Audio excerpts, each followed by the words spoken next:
안녕하세요. 해외 선물과 주식을 밤에 만나는 마홍일의 해주야의 이선지입니다.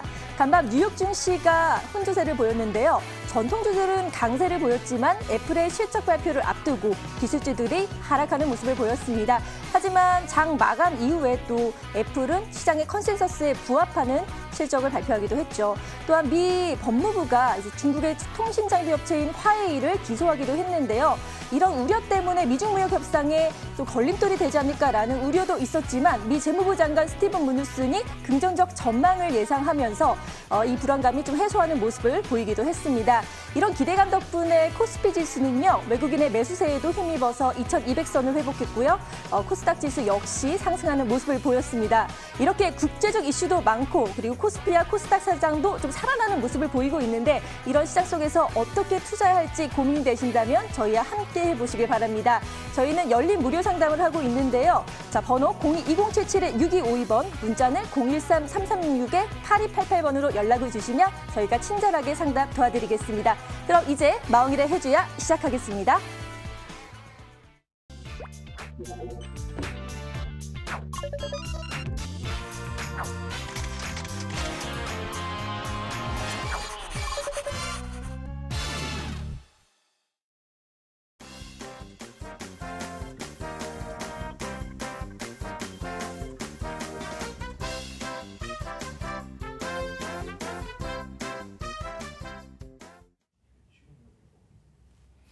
안녕하세요. 마홍일의 해주야의 마홍일입니다.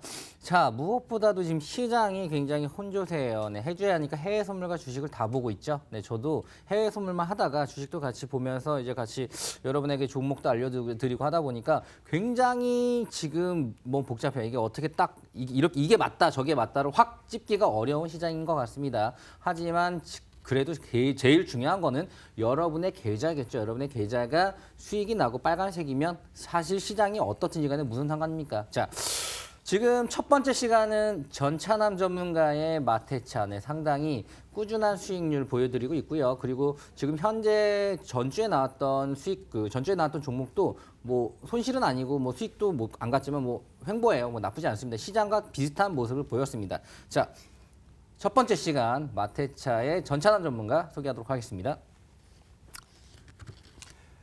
예, 안녕하세요. 마스터 테마주 차트 마테차 KW 트레이딩 소속 전문가 영웅 전차남입니다. 지난 한 주도 영웅 전차남과 함께여서 아주 행복한 한 주셨죠. 네, 이번 주 전차남이 준비한 전국민 공개 추천주는 이제 좀 설 연휴를 우리가 딱 일주일 정도 앞두고 있잖아요. 그렇기 때문에 우리 시청자분들께 설 연휴 선물 세트를 준비한다는 생각으로 한번 추천주를 준비해봤습니다. 이 종목은 방송 마지막에 공개되니 끝까지 채널 고정 부탁드리겠습니다. 자, 이번 주 같은 경우는 시장이 다양한 모습을 보여줬어요. 뭐 빨주노초 파란보 뭐 어떻게 보일지 않을 정도로 지수 자체가 상당히 뭐 여러 가지 모습을 보였는데 참 저도 지수를 맨날 쳐다보고 있거든요. 네네. 네, 지수를 보다 보면은 참 지수는 참 예측하기가 어렵다 이런 느낌이 드는데 자, 이번 주에 나온 여러 가지 시장 상황을 어떻게 보고 계십니까? 먼저 이 대한민국 증시를 포함한 이 세계 증시를 힘들게 했던 미중 무역 분쟁과 그리고 그 무역 분쟁 장기화로 인해서 글로벌 경기 둔화 등으로 2018년 즉 작년 초에 종합주가 지수와 올해의 종합주가 지수는 다소 큰 차이를 보여주고 있습니다. 하지만 지금 미중 무역 분쟁 같은 경우가 미국과 중국의 당국자들끼리 만나서 좀 아름답게 좀 순조롭게 마무리되어 가는 그런 모습과 그리고 전 세계 경제에 부담을 주었던 셧다운 장기화 사태까지도 약 35일 정도 만에 해제가 돼서 다소 시장이 조금은 대한민국 주식시장의 변동성을 키우는 그런 불확실성적인 요소들이 조금은 해소가 되는 모습을 보여주고 있습니다.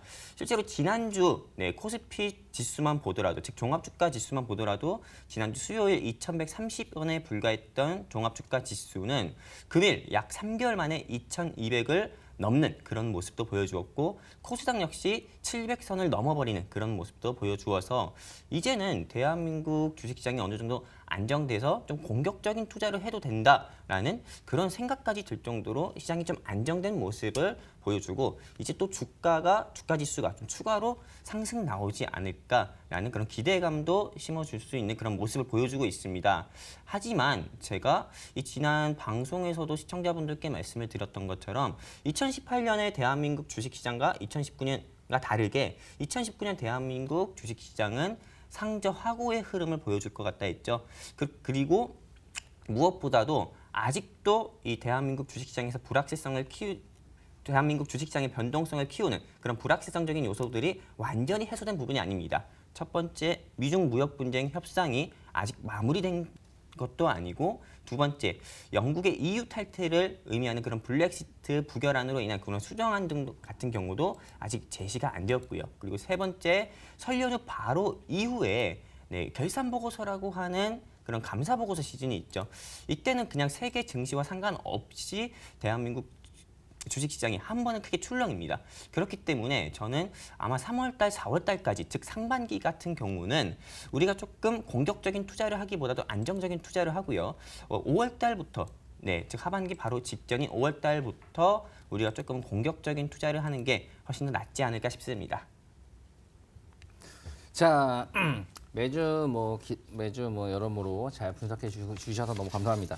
자, 전주에 나왔던 종목이 NCN이랑 그 BHI였는데 전주에 대한 종목에 대한 AS 간단하게 부탁드립니다. 네, 제가 지난주 우리 시청자분들께 추천드렸던 종목이 자율주행 테마인 NCN과 그리고 원전 사업 수혜주, 즉 탈원전 정책 수혜주인 BHI를 추천드렸습니다. 먼저 이 BHI부터 한번 말씀을 드려볼게요. 이 BHI 같은 경우는 지난주 1월 23일에 시청자분들께 추천을 드리고 바로 그 다음 날 한 5% 이상 상승 나오는 모습을 보여주었습니다. 하지만 현 주가를 보면은 다시 매수 추정가 부근 자리로 다시 내려오는 그런 모습을 보여주었는데, 이 모습을 보면서 일부 시청자분들께서 정리를 해야 되는 겁니까? 라고도 말씀을 많이 해주셨습니다. 하지만 지금 현재 문재인 대통령 정부에서 원전 2기 규모의 이 초대형 태양광 발전 클러스터를 조성한다는 사실도 현재 사회면에서 조금 부각되고 있습니다. 그렇기 때문에 이 부분이 조금 더 구체화된다면은 저는 다시 한번 이 원전 관련주인 BHI가 시장에서 주목받아서 한번 상승 나올 수 있다고 판단되기 때문에 제가 지난 방송에서 제시드린 손절가를 이탈되기 전까지는 우리 홀딩하자라고 말씀을 드리고 싶고요. 그리고 자율주행 테마였던 NCN을 제가 추천을 드렸죠. 이 NCN 같은 경우는 지난번 대주주 매도로 인해 가지고 한번 주가가 크게 급락이 나왔지만은 저는 항상 테마는 순환매한다고 시청자분들께 말씀드렸습니다. 아직 이 자율주행차 테마가 아직 시장의 주도 섹터로 오지 않았기 때문에 저는 이 NCN 역시 NCN은 알데바란이라고 해가지고 이 자율주행 CPU를 개발해서 자율주행 테마로 분류됐다 말씀드렸는데, 그렇기 때문에 이게 시장의 수급이 자율주행 테마로 다시 온다면은 이 NCN부터 저는 상승 나올 수 있다고 봐가지고 역시 손절가 오기 전까지는 홀딩하자고 말씀드리고 싶습니다. 자, 마홍일의 해주야가 이제 끝자락을 향해 가고 있습니다. 네네. 자, 여러분이 성원의 이유 더 할 수도 있겠지만 우선은 끝자락을 향해 가고 있는데요. 자, 우선 그 마테차의 그 수익률은 가히 경이로웠습니다. 사실 생방송에서 추천주를 정확하게 주고 진입 자리를 정확하게 다 줬으면 그 자리가 다 왔고요, 진입이 됐고 충분하게 여러분이 수익을 내고 나왔던 목표가를 다 거의 달성한 게 대부분이었는데. 우선 마테차를 두 달 넘게 해가면서 나온 여러 가지 수익률, 직접 수익률과 그리고 여러 가지 브리핑 한번 통합적으로 한번 해주시기 바랍니다. 2018년 12월 5일에 이 마스터 테마주 차트라고 해서 마테차 방송에서 처음 이렇게 우리 시청자분들께 인사를 드린 것 같습니다. 금일 한 이제 2달도 안 된 시점에서 한번 그동안 추천드렸던 종목들이 어떤 종목이고 그리고 어떤 종목들이 목표 달성을 했고 그리고 손절을 했다면 어떤 종목이 손절했는지까지 한번 짚어드리는 시간을 한번 가져보려고 합니다. 2018년 12월 5일에 추천을 드렸던 종목은 휴마시스와 첫 방송에 추천드렸던 종목은 휴마시스와 대유입니다. 이 휴마시스 같은 경우는 제가 시청자분들께 1,400원에서 1,500원에 잡자고 말씀을 드렸고 바로 그 다음 날이죠. 네, 12월 6일 목표가를 달성해서 우리 시청자분들께 11% 정도의 수익을 드린 종목입니다. 이 휴마시스 추천드린 사유를 보면은 헬스케어 테마, 즉 제약바이오 산업에서 헬스케어 테마에 속하고 있다고 말씀을 드렸고요. 그리고 이 휴마시스는 에볼라 바이러스를 진단하는 그런 진단 키트 사업을 영위한다고도 말씀드렸습니다. 그리고 두 번째, 같은 날 같은 시간 추천드린 이 대유는 비료 관련주로 추천을 드렸어요. 매수 추천가 밴드는 28,000원에서 20,000원 사이고요. 목표가는 22,000원에서 24,000원 제시 드렸는데 이 손절가, 이게 매수 추천하고 나서 3일에서 4일 정도 만에 손절가를 이탈해가지고 우리 시청자분들께 마이너스 7%의 손실을 드린 종목이기도 합니다. 그리고 바로 두 번째 방송 2018년 12월 12일 추천드렸던 삼화전기, 즉 전기차 섹터인 삼화전기와 제약바이오 테마인 삼일제약 같은 경우가 있었습니다. 이 전기차 섹터 같은 경우는 트럼프 대통령의 이 보조금 제한 소식에 보조금 제한을 해야 된다. 전기차에 대한 보조금을 제한해야 된다는 소식에 전기차가 이때 크게 하락했었죠. 그때 저는 우리 시청자분들께 추천을 드렸고 이 삼화전기 같은 경우는 매수가 18,500원에서 18,000원 사이에 매수 추천가 밴드로 드렸고 방송하고 나서 3일에서 4일 정도 뒤에 바로 상한가까지 상승 나오는 모습을 보여주어서 2차 목표가인 24,000원을 넘는 그런 모습도 보여주었습니다. 그래서 우리 시청자분들께 수익 드린 부분은 총 몇 프로의 수익을 드렸냐? 이 삼화전기만으로 총 32%의 수익을 드렸던 종목이고 바로 같은 날 같은 시간 추천드린 삼일제약은 제가 제약바이오 테마에서 아람콜, 즉 비알코올성 지방간염 치료제인 아람코를 개발해서 이 종목을 우리가 추천을 드렸던 종목인데 이 종목은 추천하고 나서 떨어지는 모습을 보이면서 현재는 매수가 부근입니다. 하지만 이 종목 같은 경우는 지금 우리 시청자분들께 말씀드리지만은 이제는 지금 매수가 부근이기 때문에 손절하지도 않고 우리 그냥 본전권에서 정리하자고 말씀을 드리고 싶고요. 그리고 세 번째 방송에서 추천드린 12월 19일 추천드린 동양물산과 부산산업이 있었죠. 이 동양물산과 부산산업을 보면은 동양물산은 제가 시청자분들께 이때 어떤 이유로 추천을 드렸냐면은 대선 테마, 즉 이 시기에 남선 알루미늄을 비롯해서 한송 네오텍이라든지 보혜 양조 등 그런 대선 정책 테마주들이 급등을 하고 있다. 그런데 이런 1등주, 즉 상승 나오는 급등, 즉 가열된 종목을 잡기보다도 후발주, 즉 후속주를 잡는 게 훨씬 낫다고 말씀을 드리면서 이 동양물산을 추천 이유를 말씀드렸던 것 같습니다. 이 동양물산 같은 경우는 1,920원에서 2,100원을 잡자고 말씀을 드렸고 목표가는 2,200원이라고 말씀을 드렸습니다. 하지만 매수 추천하고 나서 실거래 기준으로 5일에서 6일 정도 뒤에 바로 상승 나와서 바로 우리 시청자분들께 총 17%의 수익을 드렸던 종목이고요. 그리고 같은 날 추천드린 부산산업은 대북 철도 테마로 추천을 드렸죠. 왜? 철도 개도 사업을 하고 있다고 말씀을 드렸으니까요. 부산산업 같은 경우는 매수 추천가를 시청자분들께 16만 5천원에서 그냥 15만 9,500원에서 잡자라고 말씀을 드렸고 이 목표가는 18만 원에서 19만 원을 제시해 드렸습니다. 근데 1월 3일에 목표가를 달성해서 역시 시청자분들께 12%의 수익을 드린 종목입니다. 즉 세 번째 방송 2018년 12월 19일에 추천드린 부산산업과 동양물산은 두 종목 전부 다 성공했다라고 말씀을 드릴 수가 있고요. 그리고 네 번째 방송이죠. 2018년 12월 26일에 추천을 드렸던 세우글로벌과 대성미생물입니다. 이 세우글로벌은 제가 제2의 동양물산이다 하면서 대선 정책주로 시청자분들께 추천을 드렸는데 1,600원에서 1,650원 잡자고 말씀을 드렸습니다. 하지만 매수 불발이 되었죠. 즉 매수가 밴드에 오지 않고 바로 상승이 나왔어요. 그렇기 때문에 매수 불발로 체크가 돼서 돼가지고 이 부분은 이 종목은 수익률에 넣지도 않았습니다. 하지만 현 주가를 본다면은 세우글로벌이 오늘도 17% 이상 상승이 나오면서 다시는 제가 추천드린 매수가 밴드로 근접하는 일은 거의 없을 정도로 조금 주가가 크게 상승 나왔고요. 그리고 같은 날 추천드린 대성미생물, 즉 구제역 관련주로 추천을 드렸는데요. 이 대성미생물 같은 경우는 제가 16,000원에서 16,500원에 잡자고 말씀을 드렸어요.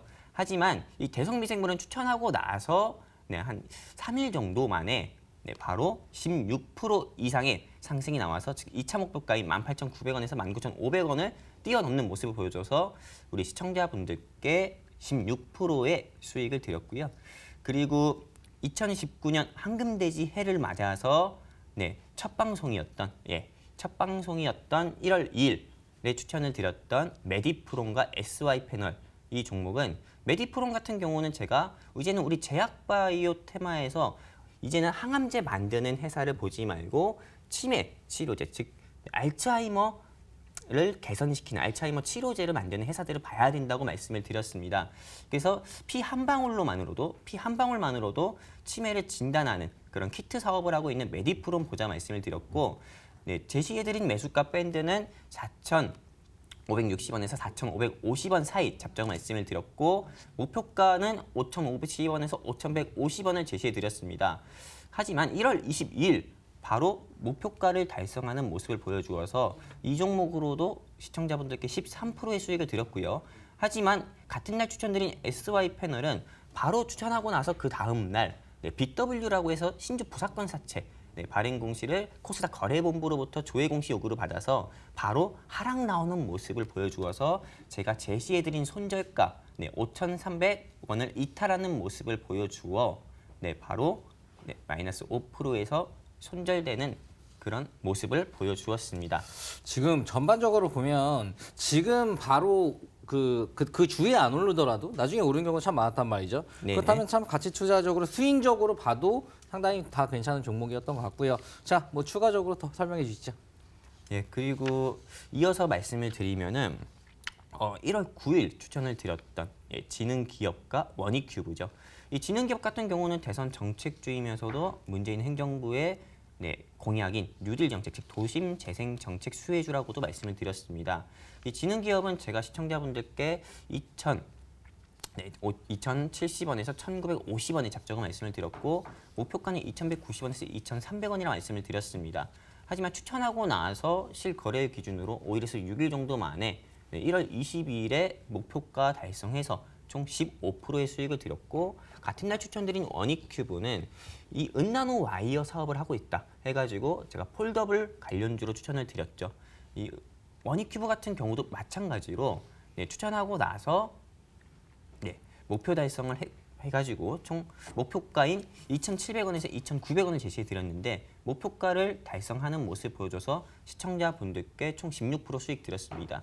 즉 지난번 세 번째 방송에서 추천드린 동양물산과 부산산업이 연속으로 목표가 달성한 것처럼 1월 9일에 추천드렸던 지능기업과 원익큐브도 목표가 달성을 전부 다 해서 총 1월 9일에 추천한 종목으로만 30%의 수익을 드렸고요.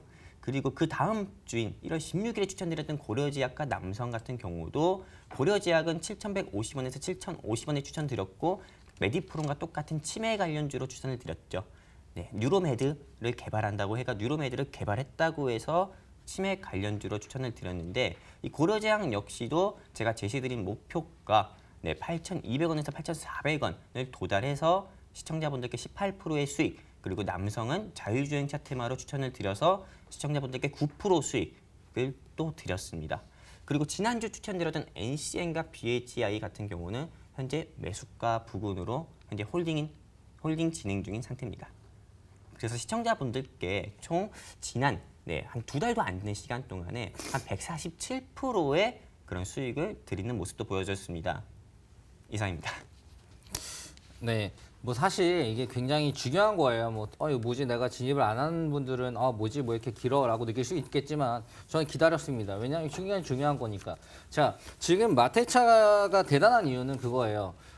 사실 뭐 전문가들이 뭐 10개, 20개 얘기를 하고 10개 얘기해가지고 수익 난 것만 얘기하는 경우 굉장히 질렸잖아요. 저도 그래서 안 봐요. 근데 두 가지만 깔끔하게 이거 두 개에 대한 AS 다 해준다. 매수가, 매도가 다 드리고요. 그냥 이것만 보고 그냥 따라해도 수익이 나요. 저도 솔직히 삼화전기랑 원익큐브 같은 경우는 꽤 따라해가지고 수익이 많이 났단 말이죠. 네. 근데 그런 경우도 있었기 때문에 뭐 사실 여러분들이 가장 많이 기다리는 거는 또 이번 주에 대국민 정부 공개 추천주가 아닐까. 그래서 이 부분을 얘기를 해야 되니까 좀 빨리 진행하도록 하겠습니다. 자, 이번 주에 공개 추천주는 무엇인가요?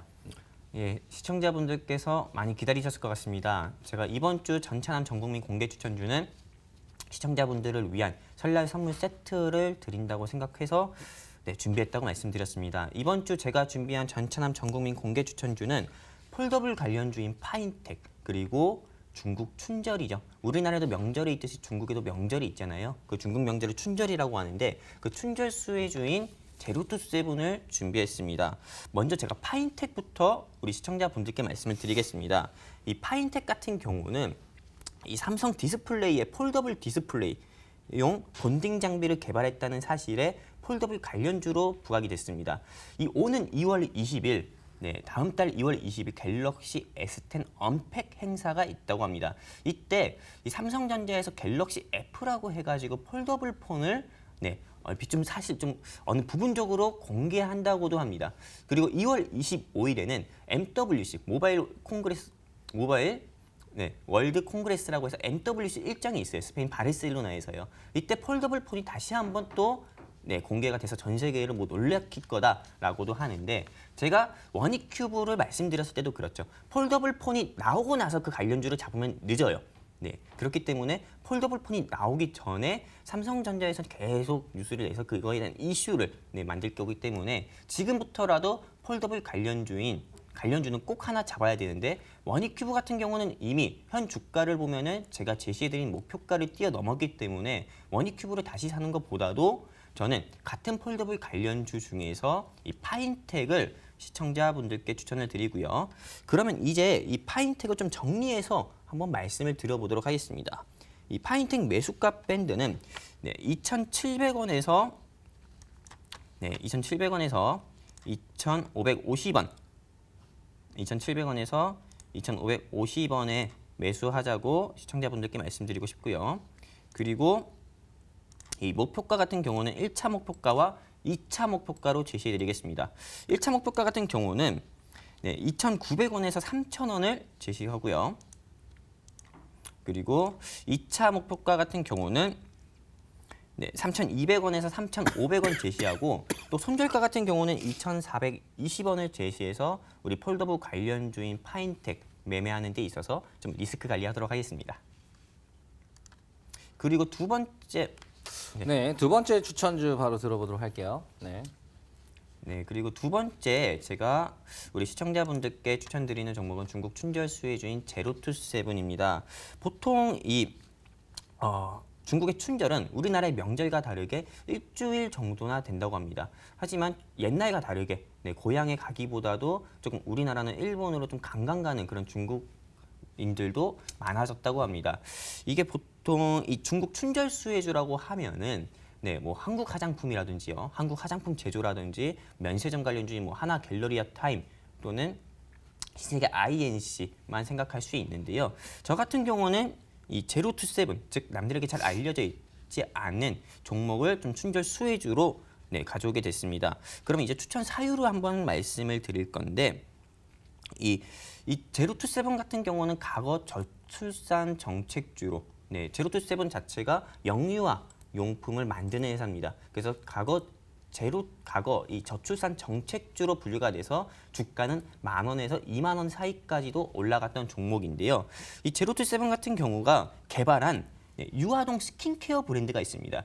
이게 우리 시청자분들도 아실지 모르겠습니다. 궁중비책이라는 건데 이 궁중비책이 우리나라에서도 인기지만은 특히나 중국 소비자들에게 있어서는 없어서 네, 못 산다는 말이 나올 정도로 네, 인기가 절정이라고 합니다. 그래서 네, 저는 이 제로투세븐을 다가오는 중국 춘절의 그 수혜주, 즉 소비주, 네, 소비주에서 네, 다른 쿠첸주도 있지만은 이 제로투세븐의 궁중비책이 다시 한번 크게 한번 판매가 돼서 인기를 얻을 거라고 해서 저는 이 제로투세븐을 중국 춘절 수혜주로 네, 선정하게 되었고요.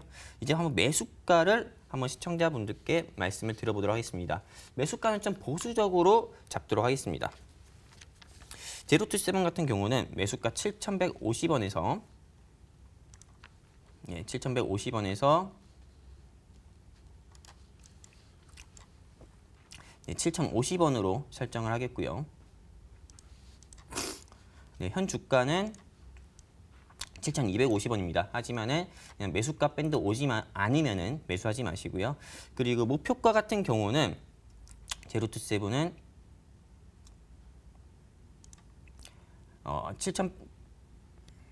7,800원에서 7,900원, 죄송합니다. 한 8,000원 정도로 목표가를 잡도록 하겠습니다.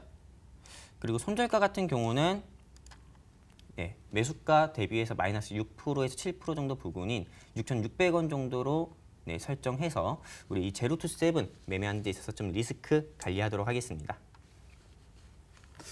자, 우선 이번 주 공개 추천주까지 받았습니다. 네, 다음 주는 방송을 하지 않죠. 네. 자, 우선 올해를 다 정리를 해봤는데 사실 저도 뭐 사마전기랑 원익큐브 같은 거는 뭐 진입을 많이 해서 뭐 수익을 또 많이 가져갔던 아주 참 수익이 나면서도 참 신기했던 이 정도면은 알파고랑 붙어도 이길 것 같은데요.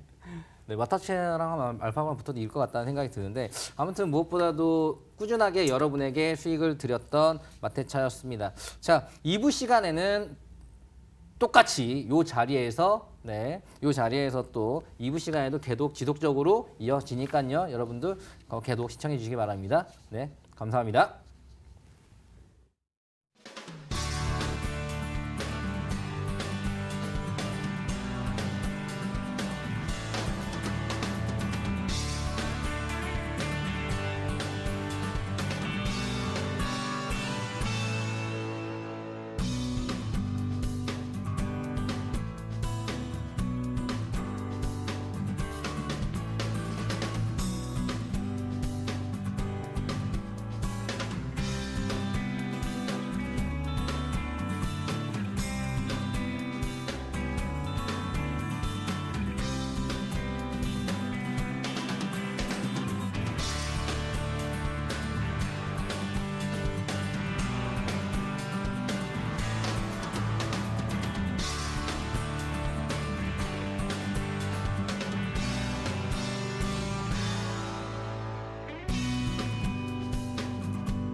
네, 이번 시간은 지난주와 마찬가지로 두 전문가님이 준비해 주신 주제를 이용해서 자유롭게 시장에 대한 전망 그리고 투자 의견을 들어보는 시간 가져보겠습니다. 지난주에 저희가 2019년 우리 주식시장의 흐름 그리고 유망 섹터에 대해서 이야기를 했는데요. 반응이 정말 좋았거든요. 그래서 마찬가지로 첫 번째로 2019년 대한민국 주식시장을 주도할 산업은 무엇인지 그리고 유망 섹터를 짚어주실 거고요. 두 번째로는 그동안 두 전문가님께서 들어왔던 궁금한 점들이 많으셨는데 그중에서 추려서 저희가 속 시원하게 좀 해결해드리는 시간 가져가겠습니다.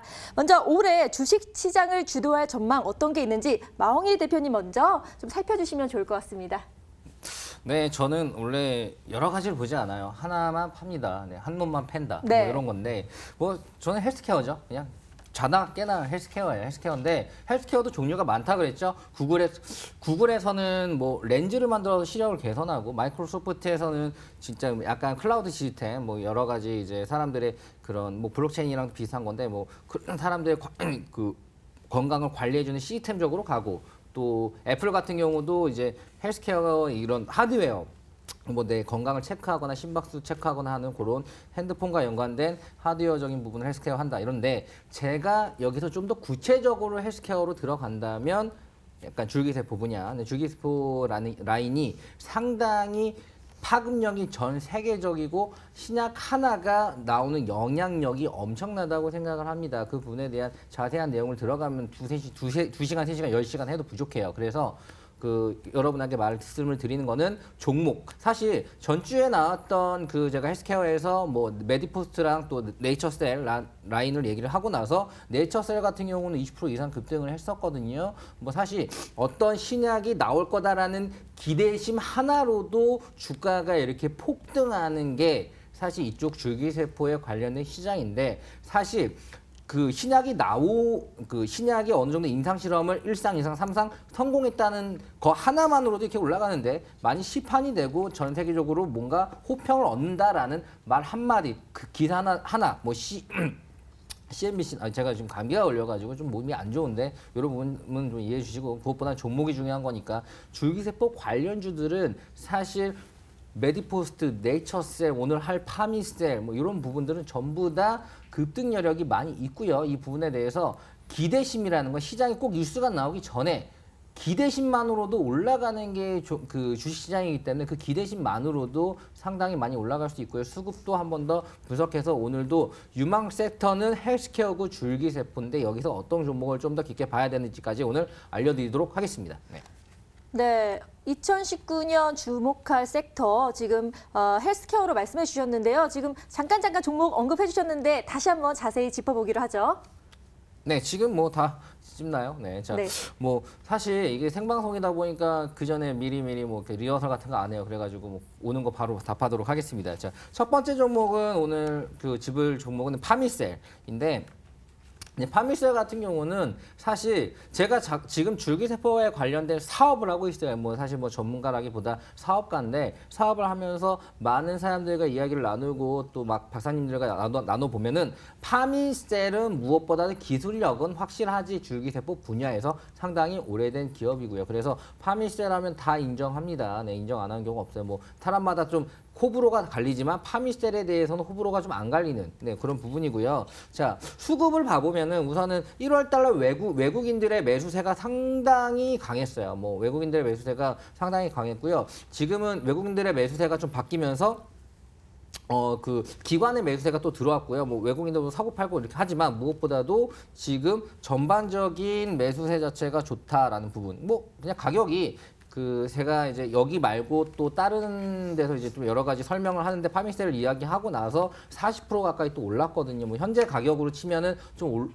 굉장히 높이 올라가서 지금 추매를 하는 거를 여러분에게 바라진 않지만 지금 제가 봤을 때는 한 15,000원 선 라인에서는 들어가면은 상당히 괜찮은 것 같고요. 손절 라인은 한 12,000원 라인 잡고 15,000원에 들어가서 어느 정도 수익을 보면 됩니까? 전 장기적으로 얘기합니다. 장기적으로 봤을 때는 그래도 이제 25,000원까지는 뭐 무난하게 좀 장기적이라고 해봤자 1년이 넘어가지 않습니다. 6개월 정도. 그렇다 하더라도 수익률이 상당히 한 7, 80% 정도 되죠. 네, 그 정도는 충분히 노릴 만한 여러 가지 재료들이 있고요. 그리고 수급도 나쁘지 않다. 근데 전 수급을 그렇게 믿진 않아요. 갑자기 사고 파는 게 수급인데 그게 어떻게 바뀌더라도 뭐 사실 의미가 없죠. 그런데 지금 현재 줄기세포 섹터에서도 파미셀은 기술력과 여러 가지 연구진 라인, R&D 라인이 잘 되어 있기 때문에 이 부분으로 현재 약 같은 부분들이 또 협약도 LG화학이랑도 협약을 몇 가지 맺고 있어요. 이런 부분들이 뭔가 호재가 됐을 때 올라갈 확률이 높으며 거기가 껍데기가 아니라 실리도 꽉 차 있다라는 부분들 체크가 되고요. 그리고 그 다음 종목은 바로 네이처셀입니다. 네이처셀 같은 경우는 이미 한 20% 정도 제가 뭐 저번 주에 자막으로는 네이처셀이 나갔을 거예요. 근데 설명은 다 못했거든요. 메디포스트에 대한 설명이 너무 길어지는 바람에. 자, 네이처셀 같은 경우는 제가 어떻게 알게 됐냐면 줄기세포 사업하면서 알게 됐어요. 근데 네이처셀은 특징이 하나만 하는 게 아니라 여러 가지 합니다. 뭐 셀뱅크부터 뭐 화장품 그리고 또 줄기세포 약들 또 유통 뭐 여러 가지 일을 합니다. 그리고 이 네이처셀 하면은 라성찬 대표를 빼놓고 말할 수가 없는데 라성찬 대표가 뭐 여러 가지 주가 조작설도 나오긴 했지만 무엇보다도 세계적으로 가면은 라성찬은 많이 알아요. 라성찬 대표를 막 다 얘기합니다. 어느 정도까지 아랍에서도 알아요. 아랍어로 번역된 라성찬 대표의 책이 있거든요. 줄기세포의 기초 뭐 이런 쉽게 풀어놓은 아랍어 책도 있어요. 그리고 아랍 시장을 뚫는다고 하는데 무엇보다도 제가 봤을 때는 사업가로서 상당히 좋은 모습을 보이고 다른 곳에서도 많이 인정을 하는 부분이 있습니다. 그래서 사실 주가가 어떤 부분으로 많이 알려지는 마케팅적인 요소도 상당히 중요하다고 생각을 해요. 그런 부분으로 봤을 때 어떤 특정한 기술력이 아주 높다, 낮다라는 것보다는 네이처셀 자체적으로는 상당히 브랜딩을 잘하고 있다. 그리고 줄기세포라는 섹터가 뜨면은 무조건 같이 뜰 녀석이다라는 생각을 많이 들고요. 가격적인 부분은 현재 순매수가 나왔다가 또 떨어졌지만 지금 떨어질 때 판 사람들은 거의 개인이거든요. 뭐 개인이기 때문에 현재 라인에서 제가 봤을 때는 12,500원 라인에서는 매수세를 잡고 손절 라인은 그냥 10,000원 잡고 10,000원까지 가면 우선 자르고 좀 더 횡보가 길어진다고 보면 될 것 같아요. 그리고 뭐 목표가는 저도 이것도 한 2배, 한 25,000원까지는 장기적으로 상당히 괜찮다라고 보고 있고요. 그 전에 지금 최근에 지금 그 히딩크 감독이 우리나라에 와서 이제 관절에 관련된 줄기세포 시술을 받고 휠체어 타고 왔는데 다시 돌아간 다음에 이제 골프를 친다는 말이 있거든요. 이거 팩트입니다. 알아보시면 돼요. 자, 그런데 이 정도로 줄기세포에 대한 효능은 우리가 현재 과학으로 알아낼 수 있는 게 요만큼이라서 요만큼이라고 보이는 거지, 과학의 발전이 될수록 줄기세포의 효능이 이만큼이 아니라 이만큼일 수 있다. 하지만 맞는 사람은 지금 이만큼이 아니라 이만큼을 다 받고 있는 거죠. 저도 다음 달에 일본에 가서 줄기세포를 뽑고 그리고 다다음 달에 일본에서 줄기세포를 맞으러 갑니다. 직접. 네. 뭐 제가 또 그런 영상들도 나올 거예요. 자, 그렇게 이미 저도 줄기세포 사업을 하면서 줄기세포에 빠져서 종목만 보는 게 아니라 이 부분에 대한 확장성을 봤을 때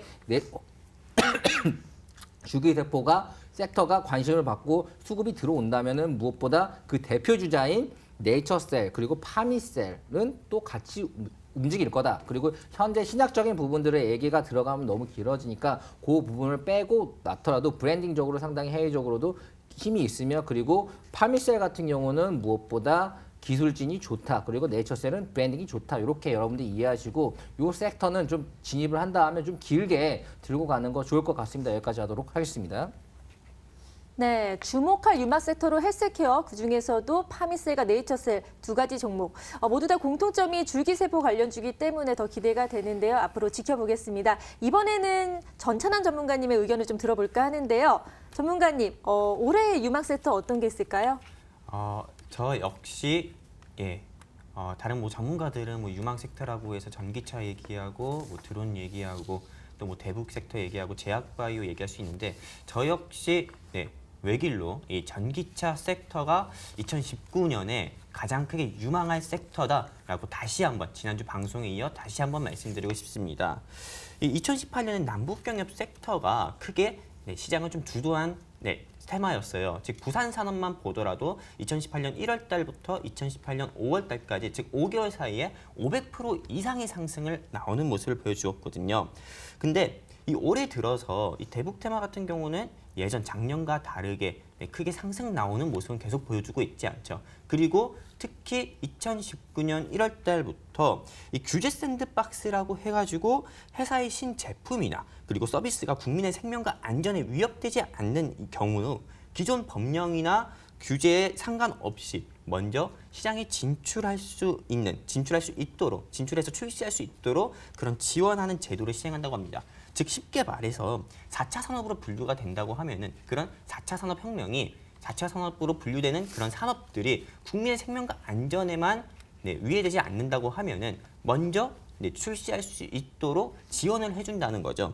지금 최근에 전기차 같은 경우를 보면은요, 전기차가 전 세계적으로 유망한 산업이라는 거는 부인할 수 없습니다. 하지만 특히나 대한민국, 즉 우리나라 같은 경우는 전기차 충전에 대한 부분이 아직은 조금 규제되는 부분이 많아서 전기차가 좀 보급되는 데 있어가지고 좀 제한적인 부분이 많죠. 근데 이 규제 샌드박스 제도를 시행을 하게 된다면은 이 부분이 다소 완전히 해소되기보다도 어느 정도 부분적으로 해소가 돼서 저는 이 전기차 산업은 작년에 비해서 더욱더 크게 시장에서 확대가 될 거라고 봐서 저는 이 전기차 섹터를 우리가 꼭 2019년에 관심 있게 봐야 하는 섹터라고 다시 한번 시청자분들께 말씀드리고 싶습니다.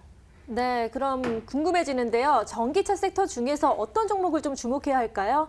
네, 제가 지난주에 우리 시청자분들께 전기차 섹터로 지엔코 봐야 된다고 말씀을 드렸고, 그리고 또 두 번째 종목인 CIS 봐야 된다고 했습니다. 전기차에는 무조건 1차, 일회용 전지감, 일회용 충전만 하고 쓰는 그런 건전지 같은 게 아니라 계속 충전해서 쓸 수 있는 그런 2차 전지가 필수라고 말씀을 드렸죠. 그리고 그 2차 전지에는 양극재와 음극재 그리고 전해질 그리고 기타 구성 물질이 들어간다 했습니다. 근데 이 전해질 생산하는 업체로 CIS를 지난주에 우리 시청자분들께 추천을 드렸는데 지앤코나 CIS 지난주 1월 23일과 현재 주가를 비교해서 1월 30일 현재 주가를 비교해서 보면은 크게 차이가 없습니다. 즉 주가 같은 경우가 크게 뭐 급등을 하거나 급락을 한 건 없습니다. 말 그대로 제가 지난주 방송 말씀드렸기 때문에 다시 한번 말씀드리지만 좀 장기적인 관점, 장기적인 안목을 두고 본다면은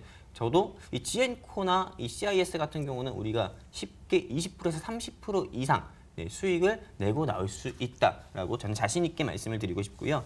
그리고 오늘 이 시청자분들을 위해서 준비한 종목이 한 가지 더 있습니다. 바로 이지라는 종목인데요. 이지입니다. 이 코드 번호는 037370이라는 이 종목인데 제가 2차 전지를 지난주 방송에서 계속 강조해서 말씀을 드렸죠. 근데 이 2차 전지는 즉 리튬 이온 배터리를 주 원료로 씁니다. 리튬 이온 배터리라고도 불립니다. 이게 현재 이 바나듐 시청자분들께서 잘 아실 겁니다. 희귀 강물 중에서 뭐 2차 전지를 만드는 데에는 니켈이라는 강물도 쓰지만은 바나듐이라는 희귀 강물도 있습니다. 우리가 보면은 리튬 배터리와 바나듐 배터리의 장단점을 한번 봐야 되는데 지금 현재 쓰고 있는 현재 전기차에 들어가는 리튬 이온 배터리는 에너지 효율이 90% 이상으로 우수하고 대신에 필요 부피가 작습니다. 즉 소형화시킬 수 있다는 거죠. 하지만 단점을 본다면은 수명 자체가 짧습니다. 그리고 지금 전기차에 들어가는 리튬 이온 배터리는 하재나 폭발 위험 등이 많죠. 하지만 그 반대인 바나듐 레독스 흐름 배터리 같은 경우는 수명은 깁니다. 하지만 모양은 크기 때문에 조금 작은 리튬 이온 배터리보다는 조금 모난 모양을 갖추고 있죠. 하지만 하재나 폭발 위험은 전혀 없다고 하고 수명 자체는 리튬 이온 배터리보다 크고요. 하지만 에너지 효율은 좀 낮습니다.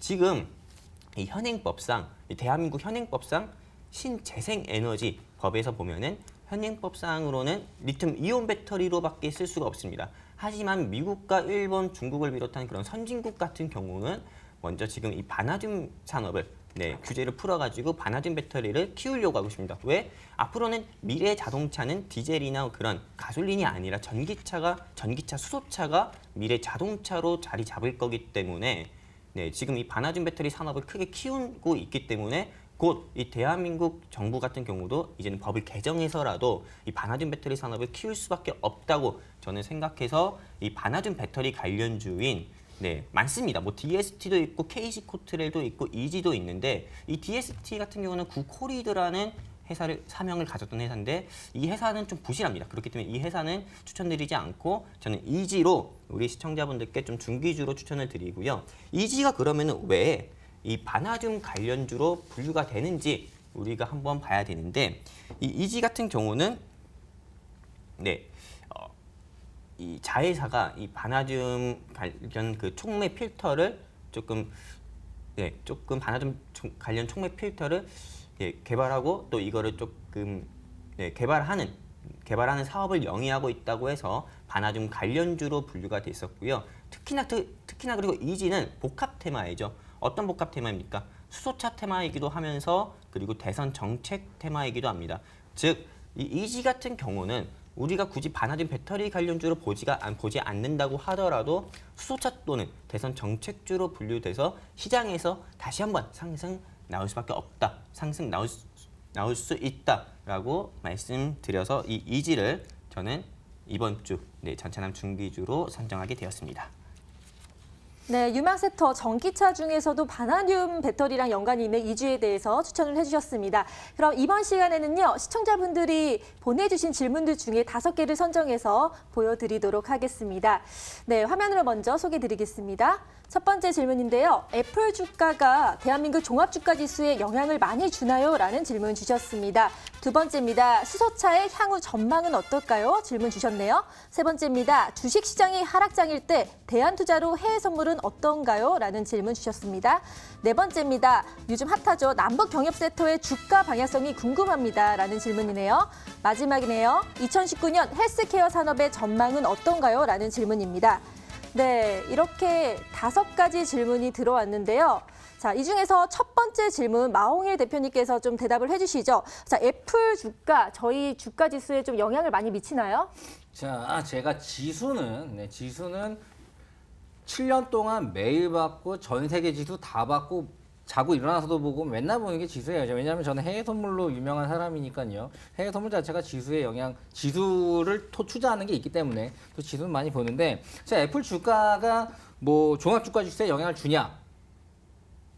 솔직히 말해서 안 줍니다. 애플의 주가는 사실 지금 예전에 애플이 다 아니에요. 지금은 애플, 아마존, 뭐 여러 가지 이제 페이스북 그 기업들의 그 또 하나일 뿐 사실 영향을 주긴 하지만 아예 시장의 판도를 바꿀 정도는 아닙니다. 네, 그리고 현재 지금 애플의 판매 뭐 실적이나 이런 부분들이 시장에서 반응은 하지만 사실 우리나라 종합주가 지수에 영향을 줄 정도는 아니고, 솔직히 이 부분을 긴장해서 투자할 거 안 하고 어떤 것들을 살 걸 안 사고 하는 부분들은 절대 아닙니다. 그렇기 때문에 별 상관없다라고 사이다 발언해드리도록 하겠습니다. 상관없습니다. 네. 네, 시원하게 상관이 없다는 말씀 해주셨습니다. 그럼 두 번째 질문으로 넘어가서요. 전기차, 수소차 계속 전찬남 전문가님께서 말씀을 해주셨는데, 자, 계속 오를까요? 향후 전망 어떤가요?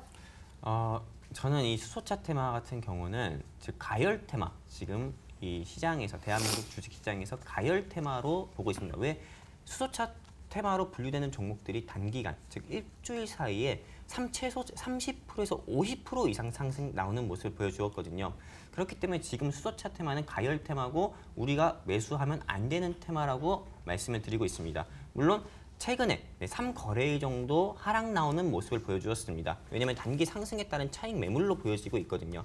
하지만 아직 저 전차남이 보기에 이 수소차 테마의 좀 거품이, 현재 주가를 보면은 현재 거품이 조금 덜 빠졌다. 저는 그렇게 보고 있어서 지금은 수소차 테마를 보기보다도 그 비슷한 비슷한 부류로 분류가 되는 전기차 테마를 지금은 우리가 관심 있게 봐야 된다라고 말씀을 드리고 싶습니다.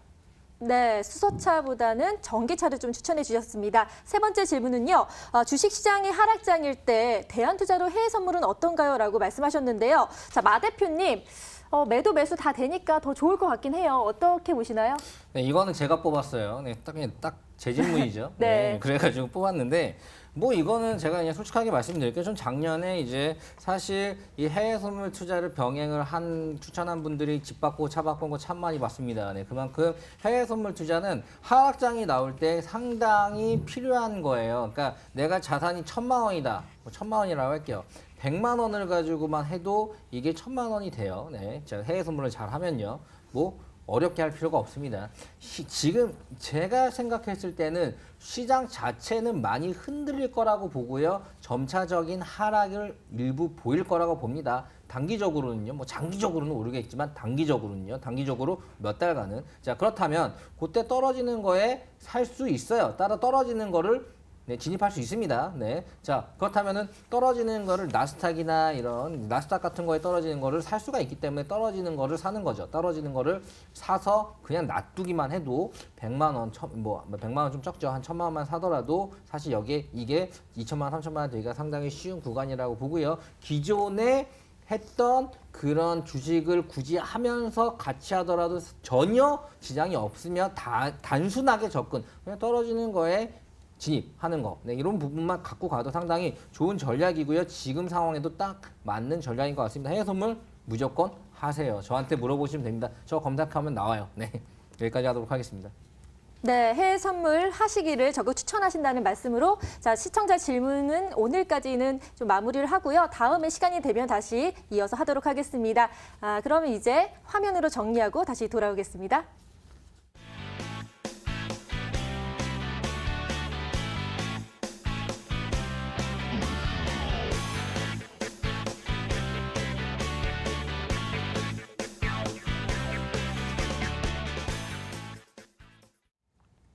네, 구종이 얼마 남지 않았는데요. 재테크 이야기, 주식 이야기 많이들 하실 텐데 저희 마홍일의 해줘야 함께한 정보들과 함께 또 이야기꽃을 피우시길 바라겠습니다. 이렇게 무료 상담을 또 원하시면요. 02-2077-6252번, 문자는 013-3366-8288번으로 연락을 주시며 친절하게 상담 도와드리도록 하겠습니다. 그럼 저희는 다음 시간에 다시 뵙겠습니다. 고맙습니다.